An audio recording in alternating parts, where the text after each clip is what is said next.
Okay, this might very well run long, so I won't belabor the point. A couple weeks ago, I reposted the Transformers Really That Good episode in a new, hopefully Content ID YouTube-friendly format, and asked people to ask questions about the episode, and I'd answer some of those questions, because this is how you turn one piece of content into several pieces of content, because we have to start getting paid around here. So, these are some questions that we picked. If yours didn't get picked, it doesn't mean that your question was bad or that you were bad.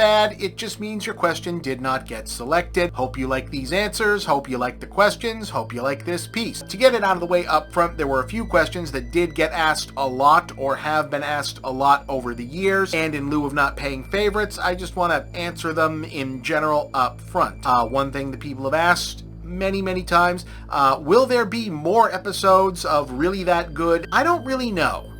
The original purpose behind Really That Good was to develop a branding for very long essay episodes at a period in time when I hadn't really been doing those as much, when I had other series that were short form running for my own channel, this channel, running for other sites, and I wanted a separate thing that could just be on the site. And that was when long form essays were still something that was a nascent new thing on YouTube, and now it's all of YouTube. Like, anyone who is doing movie essays is doing long-form movie essays now, so it's not necessarily something that requires a separate long branding. A long review of a classic movie is now just every review of a classic movie. Secondarily, it was specifically branded for Really That Good because it was based around the idea of positivity-focused reviews for classic movies that everyone kind of agrees are good, but doesn't really go in on. And again, this is something that time, I think, has shifted a lot on, because you've had a generation of video essayists, frankly, a generation coming up behind me. I'm 45 now. I am an old man in terms of this medium. And it is no longer nearly as unusual as it was when I started out that series for people doing this job to be talking about films of the 80s, 90s, late 70s, to be coming up and saying, hey, you know what? I grew up with that. I grew up with The Matrix or Adam Sandler movies or Star Wars or these, mainstream classic VHS blockbuster sleepover mainstays, and actually that is good. So it feels like I was almost making a niche series for something that in 2026 is no longer niche. And that's not to say that I don't think that my voice, my perspective on it or whatnot is necessarily valuable. I hope it's valuable, because otherwise I don't know what the fuck else I'm going to do for a career, because literally every other job that I have been good at has been wiped out of existence. So until I get a screenplay sold, a feature off the ground, write another book, this is kind of what I have, guys. I don't necessarily know that another whole separate series doing in that form, it's no longer a unique thing, and I want to be producing unique content. If I'm not producing unique material, I can barely produce material. I don't have it in me to fake this.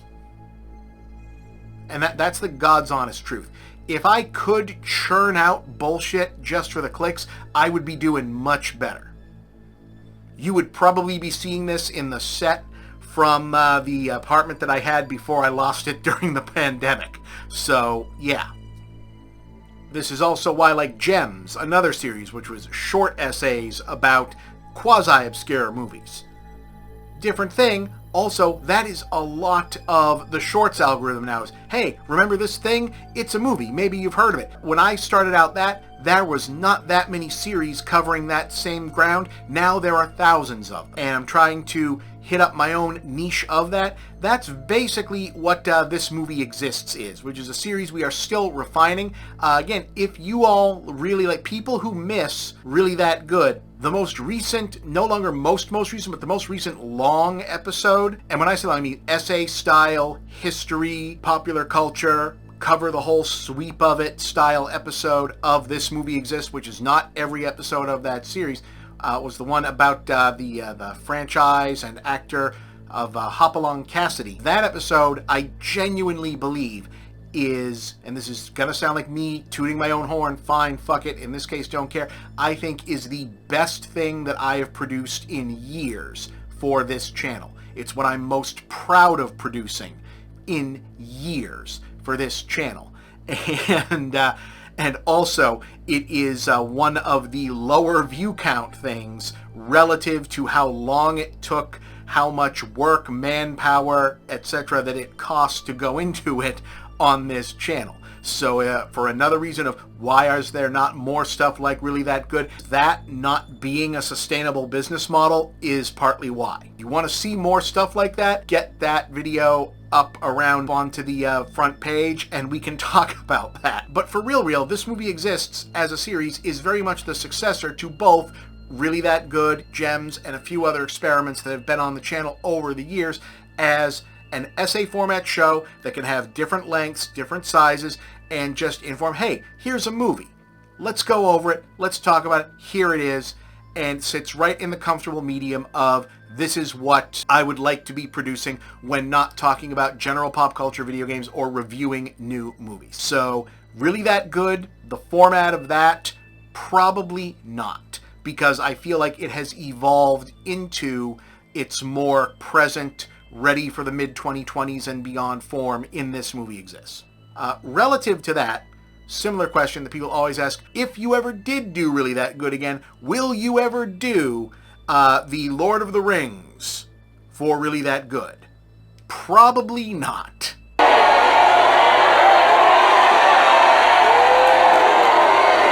I'm never going to say no about anything because you just never know where the world will take you. I never thought that I would be doing this, what I do right now, for most of my living. Never would have guessed. Never would have guessed. And if I went back in time and told like 15-year-old me that this would be me at 45, 15-year-old me would slap me. Would definitely slap me. But Lord of the Rings is a probably not. And two reasons for that. Firstly, there is nothing I can add to that conversation. I know people are going to jump and say, no, you have such a unique take, you have so much unique... No. There is nothing that has been said about Lord of the Rings. There's nothing that I can tell you about how much I like the Lord of the Rings movies. And I do. I love those movies. They are great. They are transformative. They, kept me in love with movies at the turn of the millennium. They are inspirational today. I think that there's so much that people can learn from them. The thing about those movies is everything that can be said about the Lord of the Rings has been said. This isn't even like Star Wars where people almost like discounted and misunderstood how good and important Star Wars was right away. Where it was like, oh, this is a kid's movie that people liked and they sold toys about it and whatnot. And it took a little while for the cultural turn to recognize, no, this changed everything. People understood because it was based on classic literature that Lord of the Rings was a big deal right away. Like there were 2 whole Academy Awards seasons where just bullshit won, right? Where it was like A Beautiful Mind won an Oscar. Remember that? No. No. No. No. No. No. No. No. No. No. No. Yes. I mean, no. No. There's a few years where all of the Hollywood Awards seasons and a lot of culture and whatnot just kind of jogged in place, waiting for the third Lord of the Rings movie to come out so that they could just give that movie all the prizes as a collective for those 3 movies. Everyone understood that this was the biggest thing that was happening right at that time. Peter Jackson turns a whole country into basically a movie studio, and now it's still kind of that, and there's actually kind of some problems with that. It's a whole thing. This was a game-changing, gigantic thing, and everything that can be said about it has been said about it. You can teach yourself a film and filmmaking appreciation class just by watching all of the extended edition documentary stuff that came out about the original movies. Listen to the commentaries, behind the scenes stuff, go through it. Everything that can be said has been said. No point, especially in terms of YouTube essays, where there have been so many amazing YouTube essays made about Lord of the Rings. There's been good ones, bad ones. Everyone has used it, done it, gone through it. There's nothing that I could do to contribute. Even at the point when I said I might do it, the reason that I even jogged a little bit on it and said well, maybe I'll do it, maybe not, was because what the fuck else could I say? And that was over a decade ago. So maybe, who knows, probably not. Second thing, that being said, that doesn't mean that I don't think no one else should try. And I have known a few other people and a few other places that have thought about working on Lord of the Rings stuff. And if I was ever asked to contribute to that or help out with that, then I absolutely would. So like if someone else on YouTube was like doing a Lord of the Rings thing and saying, hey, would you help out and, do some writing about this, help with researching this, contribute some thoughts to this, yes, I would absolutely help out around that. And that is the only thing that I'm going to say about that. But otherwise, yeah, probably not. I think that this is, at this point, belongs to other people and also belongs to another generation of people. Again, I'm a middle-aged man who watched those movies when they were brand new 20 years ago. I'm much more interested in hearing younger, newer generations of people, even like 30-year-olds, have things to say about Lord of the Rings more so than me. I want to hear from new people, newer perspectives, and if I can be, if people want to ask me about it, then cool. But, I don't think the world needs another middle-aged person's long opinion about why Lord of the Rings is great. Because here's like the honest thing. If you don't already know that the Lord of the Rings movies are great, you need to be watching fewer YouTube essays, period, and less YouTube, period, and more movies, and not just more of the Lord of the Rings movies. Like, video essays are great. Video essays are my business, but the best film education you can give yourself is just to watch more films. All right, watching people like me talk about it should be the secondary part of that, for real. Why would you say something so controversial yet so brave? And also, going back to things I said as a joke in the episode that people have often continued to ask about. More people ask about this than I ever would have thought asked about. People want to know, will I ever actually review or do a whole episode for G.I. Joe the movie? No, probably not. Here's the thing about G.I. Joe the movie. G.I. Joe the movie is exactly as dumb as Transformers the movie, with none of the redeeming qualities. It has none of the redeeming qualities. Like, Transformers the movie elevates the Transformer. And listen, if you like G.I. Joe the movie, fine. I think that there are fun aspects to G.I. Joe the movie. It could probably be worth conceivably an episode about why it's not, like, good or what is, like, different about it. But that would go more into a G.I. Joe episode. And apparently now the fucking fascists who run Paramount, for however long that lasts, are going to try to make another G.I. Joe. It hasn't worked yet, but I guess they're going to keep fucking that chicken.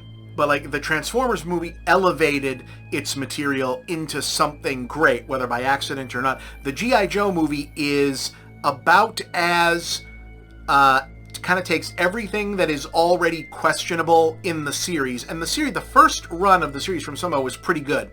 And then the movie just it makes a very bad narrative decision trying to give Cobra a different origin than Larry Hama, the guy who invented almost all of the G.I. Joe mythology that you recognize in terms of who the characters are, what their backstory is, who these people are. He invented Snake Eyes, basically, all of these different characterizations. And just kind of says, hey, what if this was stupid, and instead of being in any way surprisingly relevant in terms of like where Cobra comes from and who these guys are, and instead we just make it really stupid, and instead of making it bigger and more interesting, it just makes it very silly and just stupid in the movie. The movie has interesting stuff in it. All of the stuff, shockingly, with Sergeant Slaughter is really cool. But all of the Cobra Law stuff is just bad. It should be interesting, but it's in the wrong movie and it's in the wrong franchise and in the wrong way. Also, it's not as interestingly staged. The animation isn't as cool as in the Transformers movie. It just feels even more like several episodes of the show stitched together, which it basically is. It just doesn't work as well. And yeah. Could I ever do a G.I. Joe episode where, the fact that the movie was bad and it just sort of showed the inherent limitations of the brand, and that they basically, walked away from all of the stuff that was handed to them on a platter by this one guy who, invented all of the good stuff about the series, about the franchise, and just said, no, let's make it shitty instead. That's interesting, but a whole episode about how it definitely wouldn't have been really that good, because it's not really that good. But yeah, no G.I. Joe stuff. Anyway, that takes care of the collective questions. Now on to the questions that people asked. Once again, if your question didn't get picked, it's nothing against you, nothing against your question. These are just the ones we did. Here we go. Jordan Sweet asks, Bob, would you consider releasing a compilation of your earlier Transformers reviews or big pictures about Michael Bay and the series, and some commentary about revisiting the franchise after a few movies? I love those compilations. Well, I'm glad you enjoy them. Possibly. I think that's an interesting idea. Have to definitely look at that. The thing about re-releasing some of the older material is anything about re-releasing. First off, I have to look at how those episodes have aged. First off, I'd actually have to watch them again and see what I have to say about them.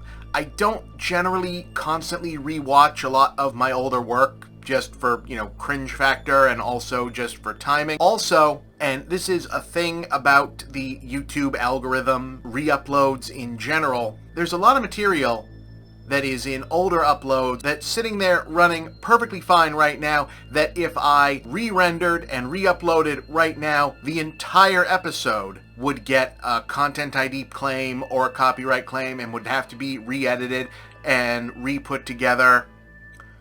Some of you are probably now hearing someone's fucking car alarm outside, which I apologize for, up in the background. We'll try to mix it out. I don't know how long that's going to be a thing. These are the perils of not working from an office. So especially a movie like that, which is now footage that is now all Paramount owned, or whoever is going to own all of this now, are going to have to see what the re-uploads of that are actually going to look like. So maybe, definitely going to be interesting. I'd love to talk about that stuff again, maybe do a whole Q&A on that. Who knows? But stay tuned. It really has to be a balance between, and this really comes down to everything now, has to come down to, is this going to be worth my while to actually make some money off of? I do this because I enjoy it, but right now this is a career. As the man once said, it's a fun job, but it's a job. Hoven with an H wants to know what exactly I disliked about Fullmetal Alchemist Brotherhood. Was this in the actual episode that I mentioned this? But okay, I'll allow it,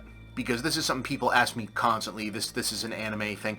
For those of you who are not giant fans of the anime and manga genres in general, this is a thing that sometimes happens in the course of this genre, where they often make the animated series keeping relative pace with the release of the also serialized manga.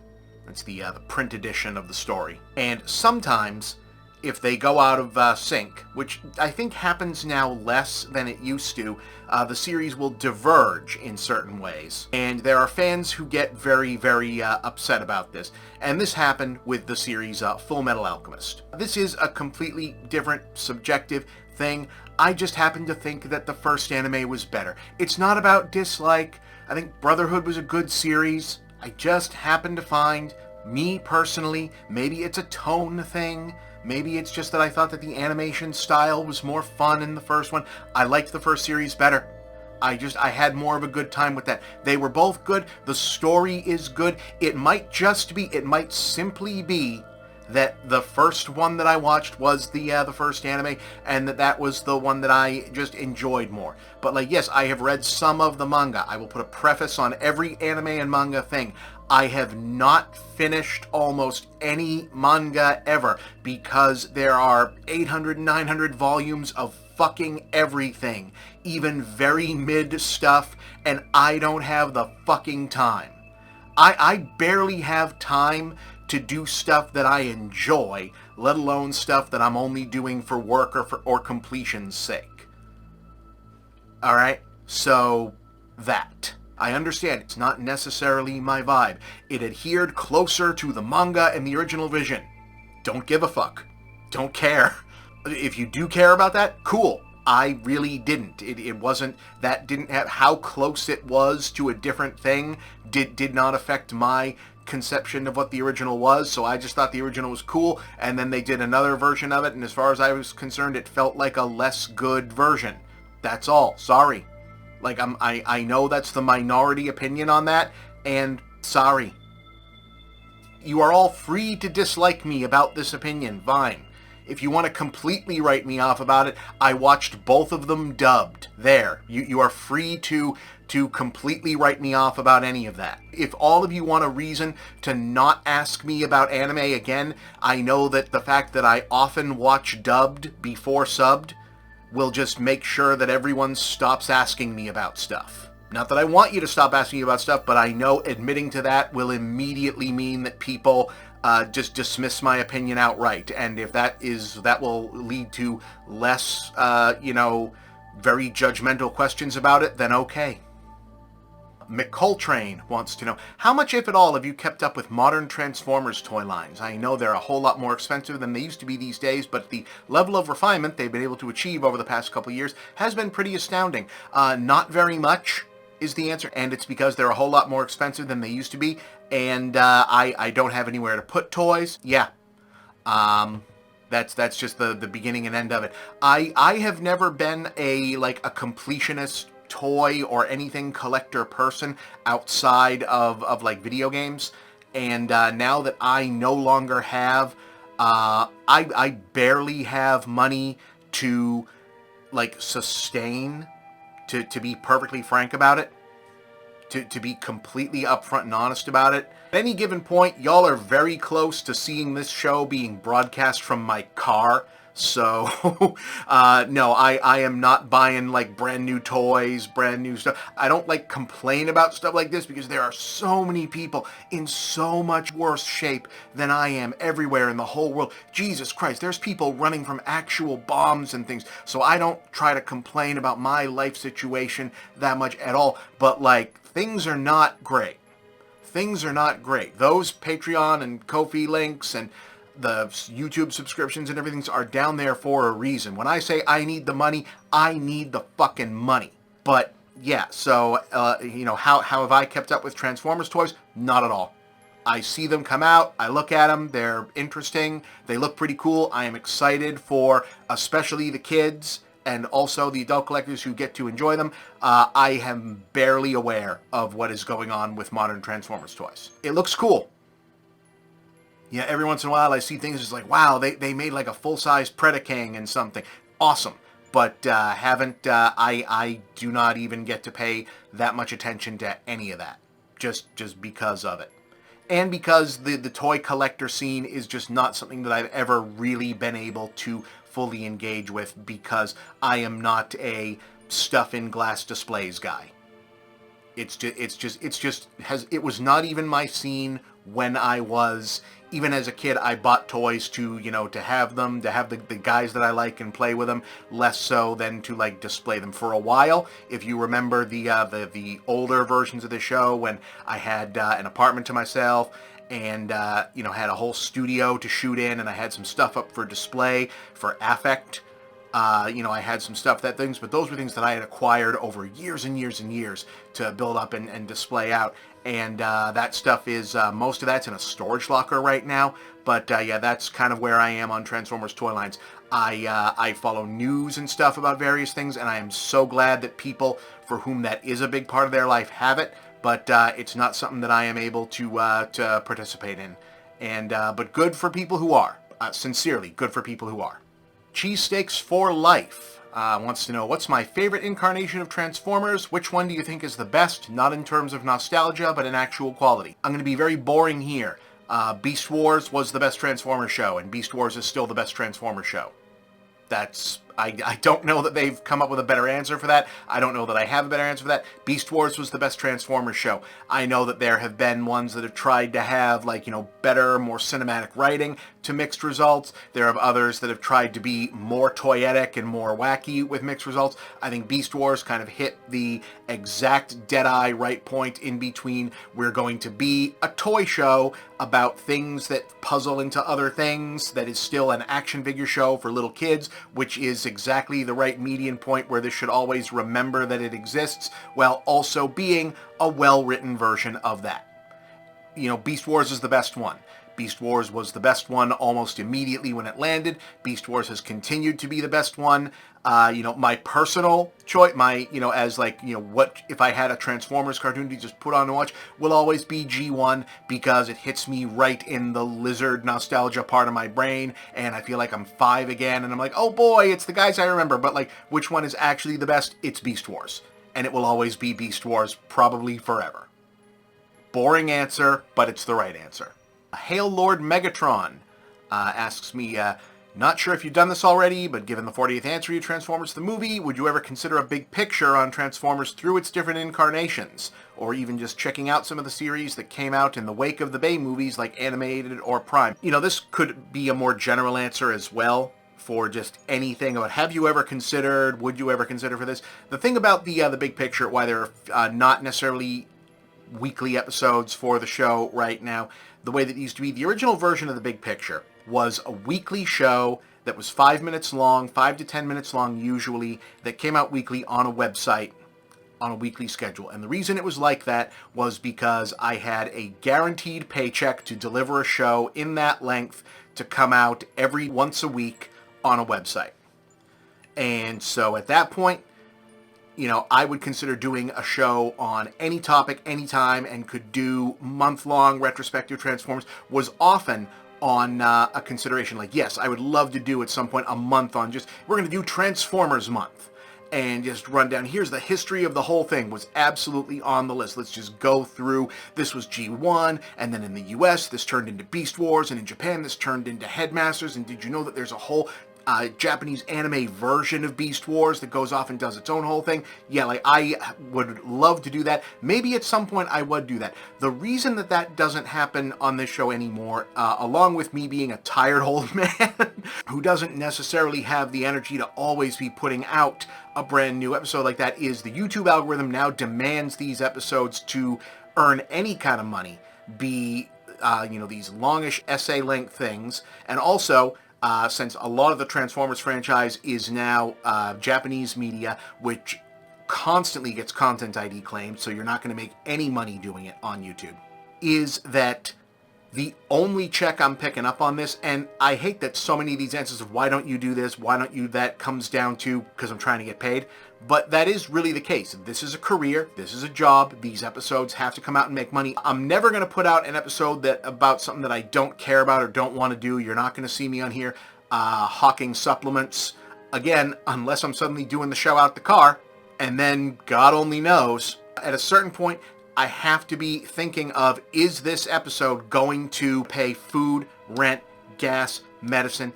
And with the way that Content ID works, with the way the algorithm works, with the way the numbers work out, I can't necessarily say that an extended big picture Transformers retrospective is necessarily going to do it. I wish that it would. I think that the form that would have to take would be something that I can almost guarantee Content ID would be right up my ass about, and it would not be on. And there are ways to work around that. Like, if I was a Nebula show, you'd probably already have that show. But this is a YouTube show, and it is not running on a channel group or an independently funded outlet that runs its own channel. The only one picking up the check here is me. And it comes entirely from Patreon and AdSense revenue. So whereas the original, back in the day when the show was on, the Escapist version of the big picture, where I would send in the video and I would get paid for the video regardless of whether or not the video got 1 million views or only like 600,000 views or whatnot. Now every video has to be measured against how many people are watching, and is whoever owns the 30 seconds of video that I put up to explain what this is or what this movie's about, are they going to come in and take all that AdSense money a week later? And I hate to sound, downbeat about it, but that's the reality of it. So maybe I would like to, but it has to be checked against whether or not that's feasible. Jeff Gilmore wants to know, is there a hierarchy of greatness for cartoons or toy lines from that period? Maybe one or two that were overlooked at the time, but the series or toys rose above the cynical nature of the enterprise, or one that fell short of its products. I don't know about a hierarchy. I thought about this question a while, before debating whether or not I should try to answer it, like try to maybe do a tier list or put down a definitive answer on this. I don't know about overlooked. I feel like anything that people actually remember as being good is actually good. By now, especially with the run of the internet, any of the, oh, this is a lost classic thing has kind of been taken care of. Like maybe 10, 15 years ago, there was still a certain amount of, oh, hey, you know what is a show that never really got its due was Exo Squad, which actually was a pretty well-written attempt at doing a serious serialized sci-fi show, which just happened to have been built around the skeleton of a toy line that didn't really sell. I haven't seen that one. I'm not sure where Exo Squad might be streaming. I know there was really only one DVD release of it, I think. Maybe at this point one of the print-on-demand services got it out, but it must be streaming somewhere. That was actually a pretty decent attempt to do a serialized military sci-fi type series that was built on the skeleton of a toy line that only did kinda well, and then the show kept on because the show was popular enough in syndication that it got about like I think it got maybe 2.5 seasons and ended on a bad cliffhanger, but like they did clear out they did actually have a good ending to their original season, and then they kind of had a cliffhanger for like what looked like, oh, we've got a whole new status quo, and now we don't, but it still like got a good satisfying run. Like that was a very good series. But like other things, you know, people will tell you like, hey, you know, Spiral Zone, you know, was a pretty good show made out of toys, and it's okay. Mask is a cool G.I. Joe type show made out of solid toys. I'm not sure if Mask is underrated so much as now is rated pretty well for its time. And of course, as anyone who works in this genre of video will tell you, that you need only mention the word Thundercats in relation or adjacency to toy cartoons for the fans of Thundercats, who definitely belong in the top 10 discussions of one of the most annoying fan bases for an actually good thing. Guys, seriously, you need to fucking chill out. Thundercats fans will leap from their basements collectively to yell at you if you forget to mention that actually Thundercats was made as a show first and had action figures proposed once it was already in production. So it was not created only to sell toys, sir. Actually, tip of fedora. Like, guys, I understand. You were very, very upset that someone made a cartoon a couple years ago that was different from the other cartoon. And because that new cartoon was not as successful in the ratings, you feel like you won something. And you're going to be even worse about it forever. But, like, please, yes, chill the hell out. We know, everyone now knows, that Thundercats was a cartoon first and they made toys afterwards at some point in the production. Which is not actually that rare. That actually happened with a show called Black Star, which actually was a show that, like, came and went a year or so before the He-Man thing blew up, and then they put it back on TV and made toys later. Like, that's not actually as a rarefied thing that Thundercats invented.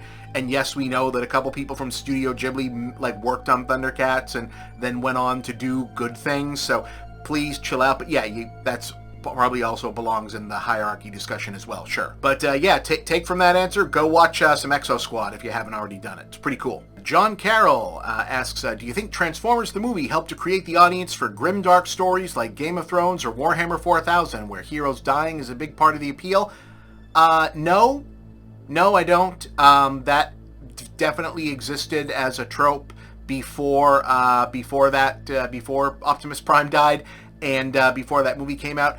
I think it is plausible that there are people who maybe that was their first like big experience to jump on it, and that got on it. I think that there's an argument that Transformers the movie was the gateway to some parts of science fiction, some parts of sci-fi fantasy, some parts of the mecha genre, the anime genre, etc. for a lot of people. I don't necessarily think that you can put this movie You can put Transformers the movie as the origin point for a lot of things in nerd culture fandom. I don't necessarily think that you can hang Game of Thrones, Warhammer, and the Grimdark era, etc. entirely on it. But if you want to make that argument, I would be interested in looking at that essay. Sure, I'm not going to say that it's not worth exploring.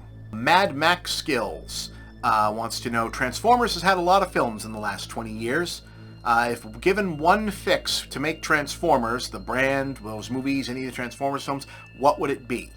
You know, it would be easy to give a joke answer to this and say, just cast Shia LaBeouf as a different actor, just get him out of the movie in general in the first Michael Bay movie, or make the first Michael Bay movie use the G1 designs, which is a very, like, me from 20 years ago answer to that, or just don't make those movies, take the flames off of Optimus Prime, etc. But, you know, honestly, sometimes if you want to give like a serious answer, and I mean a serious answer to that, where assuming that Michael Bay was going to make the first Transformers movie and it was going to have roughly the same plot that it was always going to have, keep the story, keep the basic outline of what it was, where a kid gets a car and that turns into the thing. A simple fix that you could do to that first movie, the very first one, where it had the same outline and it goes through the same thing, would be very easy. Just take Sam Witwicky completely out of that plot and let Megan Fox as Michaela, I think is her name in the first two movies, just let her be the main character of the movies.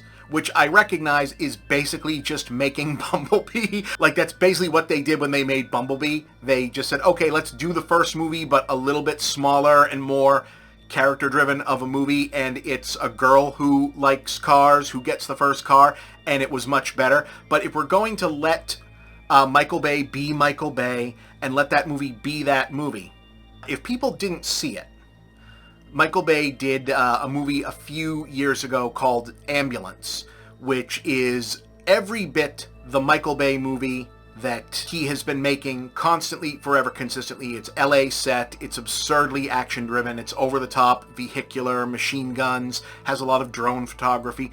A key difference in it is that it makes the female Michael Bay lead the actual lead of the movie, and is revelatory in how much difference that makes. And I think that if you can go back to the Transformers movies and say, okay, who is more interesting as a character in that first movie? Is Megan Fox more interesting than Shia LaBeouf? And I don't mean in a prurient way. I mean, is she, you know, the character who is this girl who seems like the, you know, dumb pretty girl, but she's actually a mechanic. She actually helps with the Transformers. She gets cars. She is much more plausible as the lead of that movie than Shia LaBeouf would be. I think it would still be insufferable in any number of ways and would still be not the movie that, you know, G1 Transformers fans wanted it to be, but would it be a better first movie? Yeah, it would be better, and that would have made the difference between being a very bad film at the time and being much more interesting. And somehow I don't think people would have objected that much if the male leads of the movie were all the Transformers and the only other person in the movie was Megan Fox. I don't think people would have had a huge problem with that. If anything, it only would have made her stand out more. And she was there to stand out. Because again, this is eventually what they did with Bumblebee. They just did it in a more family-friendly way. Michael Bay is many things, he is not family-friendly. But would that have been a more interesting movie? Yeah.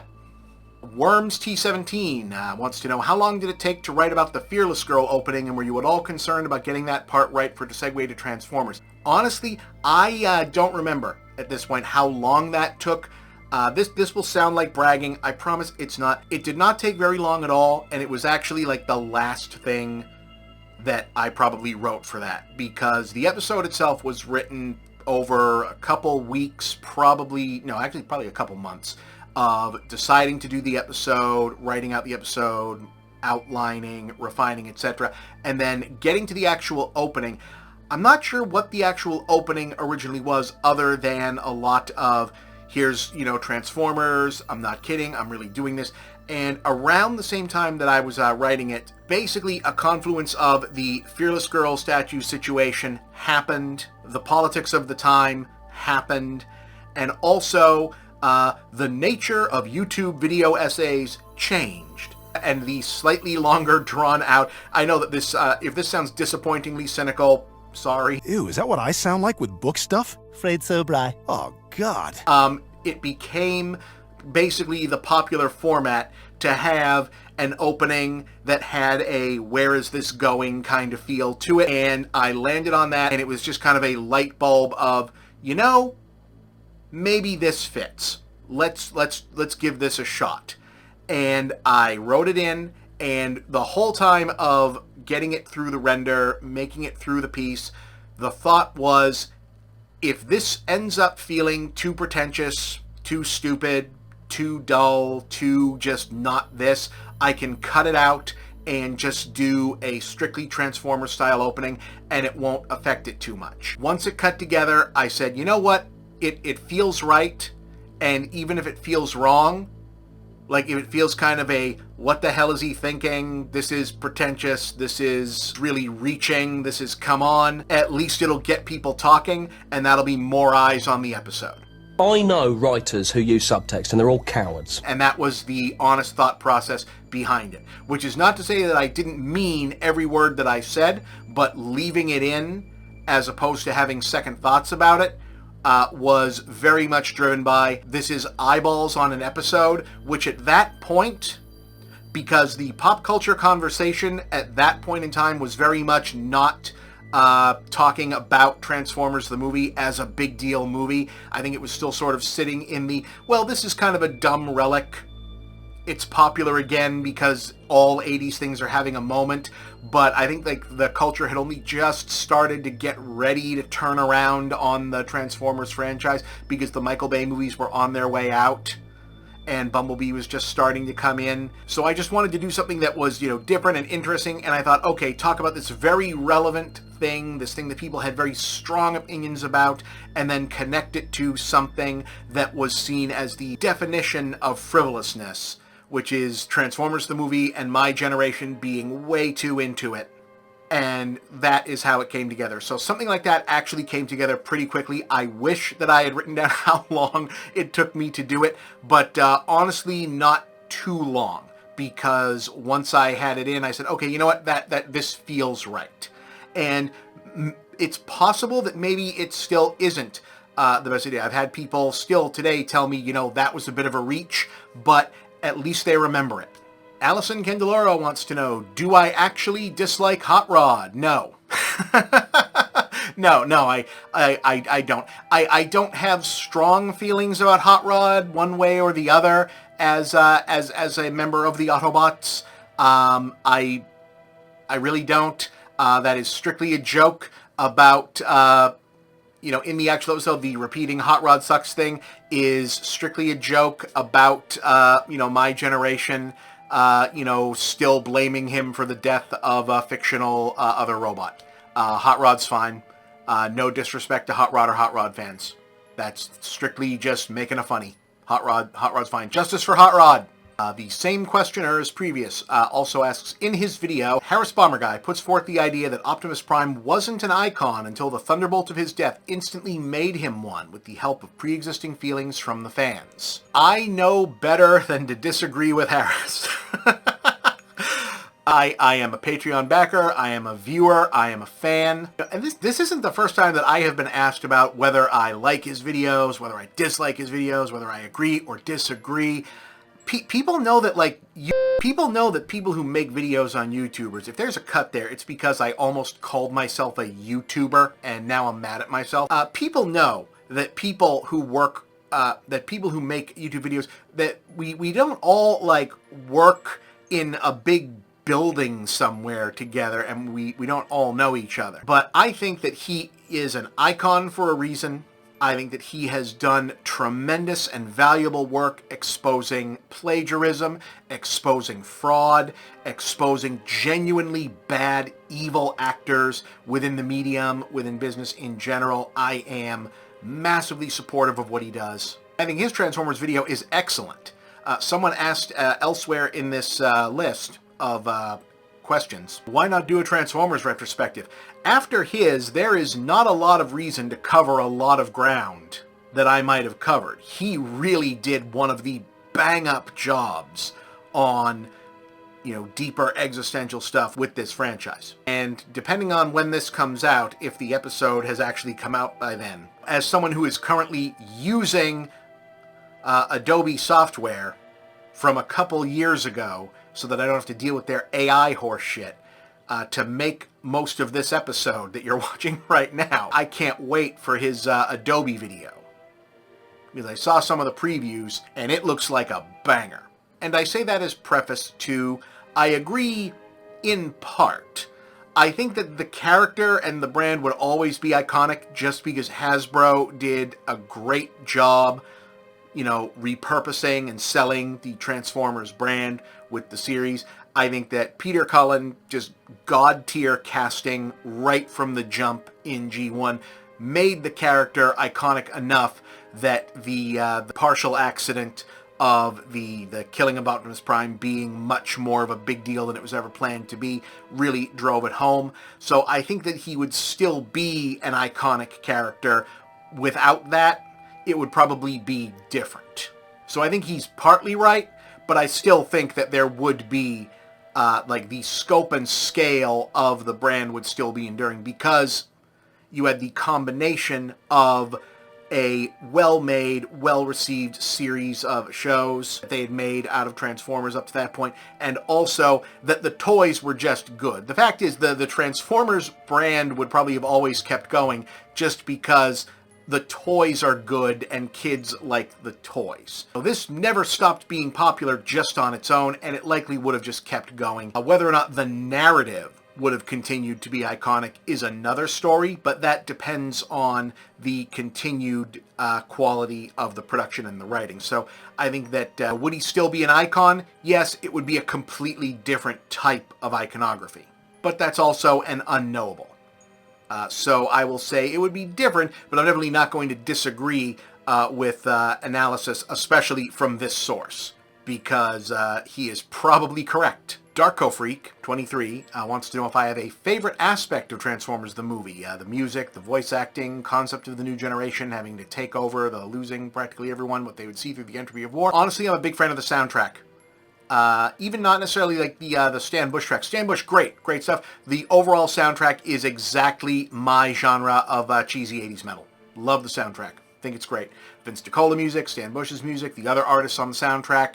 I think that's just exactly where my head goes when I think of this. This is what the pinnacle of cool sounded like when I was too young to know what actual cool was, and it's just happy headspace for me. Yeah.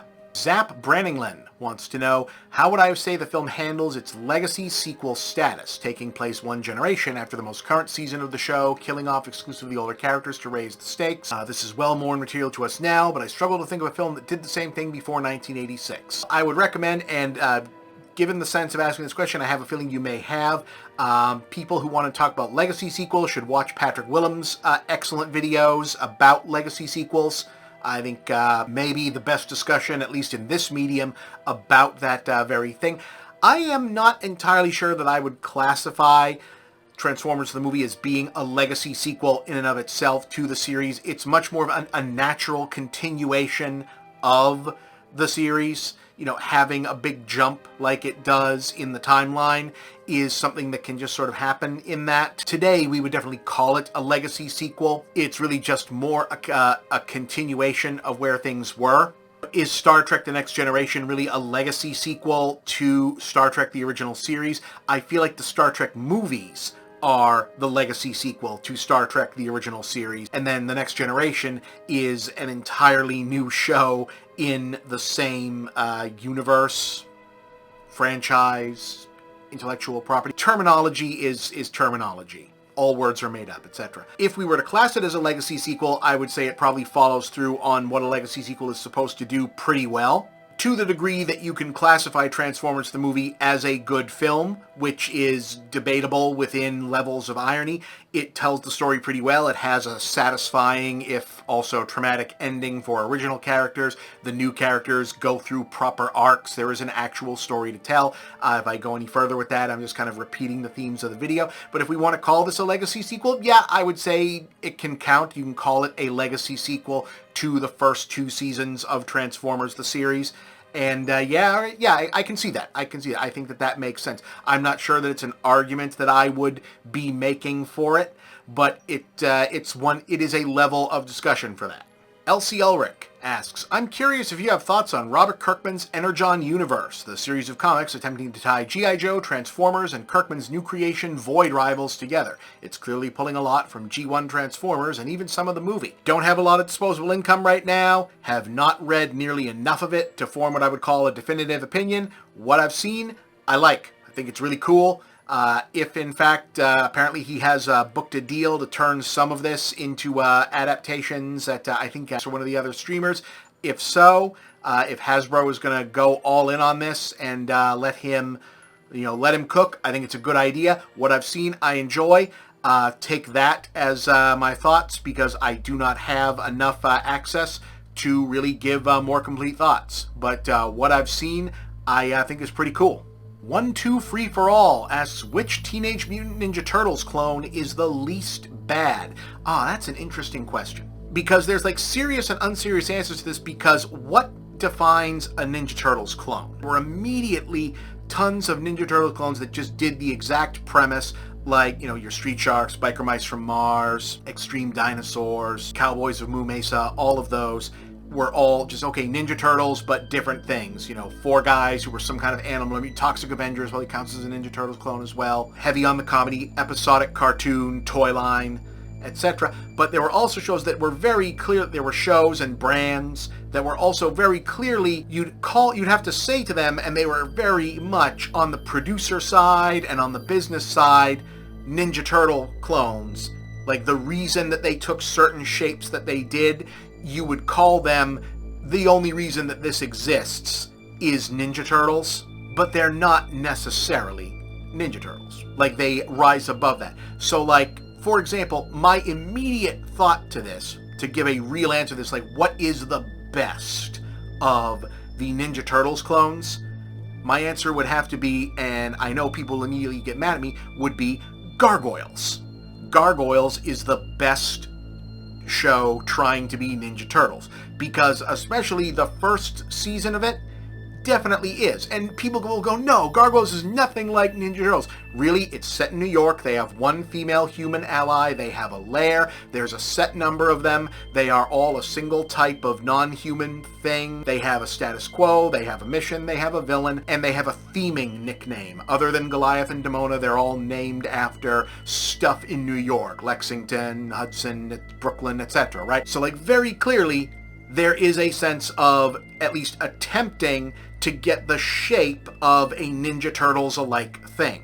And then it very quickly diverges from and becomes something else. For one thing, the rest of the Gargoyles sort of take a side character backseat to this is mostly about Goliath as a lead character and the lore around the show and the broader stuff that happens around it. This is not a Gargoyles episode, so I'm not going to sink into all of that and where that show went and how it was really cool and whatnot. But like really, when it first started out, and also it wanted to be toyetic, but it wasn't exactly as toyetic as they probably were hoping that it would be, in a positive way. So like in the realm, the very large, wide spectrum of things that were probably shows that existed because of Ninja Turtles, Gargoyles is probably the best of those, because Gargoyles rates as the best of a lot of 90s TV animation. But like of the shows that you immediately jump from when you think, okay, what is the best show that basically said, okay, Ninja Turtles, but change out what the animals are and change out what the setting is? Probably Street Sharks.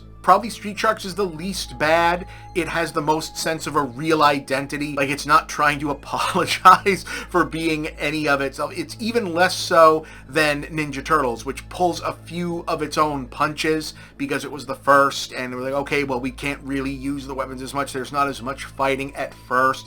Like, Street Sharks was aggressively macho, aggressively juvenile. They are all extreme sports guys. They're all sharks with abs who punch things. They are all they're like Monster Energy cans turned into guys who then turn into sharks. It is a full adrenaline shot straight to the heart of exactly what it wants to be. I thought The Cowboys was a fun show. It's absurd and dumb, but it is fun. I know a lot of people are fans of like the biker mice thing, which oddly takes itself much too seriously for a show about the biker mice, but it also never takes itself seriously enough for that to be funny in itself. But broader, more significant answer, gargoyles, probably closer to what people actually mean when they ask the question, street sharks. Angu DX6PM, if you were a Transformer, what would your alt mode be? I imagine that I would be an early to mid 1980s wood-paneled station wagon, and I will not be elaborating on that further. Chad Parento wants to know, is there a really that good episode I ever had second thoughts about after completing it? Not really. There are things that I would do differently. There are edits I'd make differently, ways that I'd write the script differently. Obviously, after multiple years, you go back and say, I would probably say that differently. I would word that differently. I would do a different edit now. You know, you'd probably write scripts in different cadence, say different things now that history or whatnot has worked out differently. But I never had second thoughts about it. The things that I picked and the ways that I phrased things were always generally built around, this is where these are consensus classic movies to a certain extent. Second thoughts about the episodes, not so much. Second thoughts about whether to do them or how they were done. There's second thoughts about everything. I have second thoughts about words the moment they leave my mouth, but never about the convictions behind them. Very seldom the convictions behind them. I won't say never, because you should always be questioning yourself as you go through life. That's how, evolving and growing as a person goes, or should go.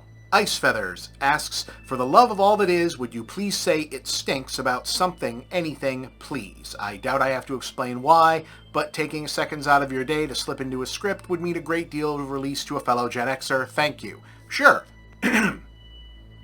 It stinks. Okay, and hope everyone thinks that came out okay. Like I said, this was largely an experiment in seeing how a Q&A format episode works. If you like this one, maybe we'll try another one in the near future. Until then, I'm Bob, and that's the big picture. Yeah, all right.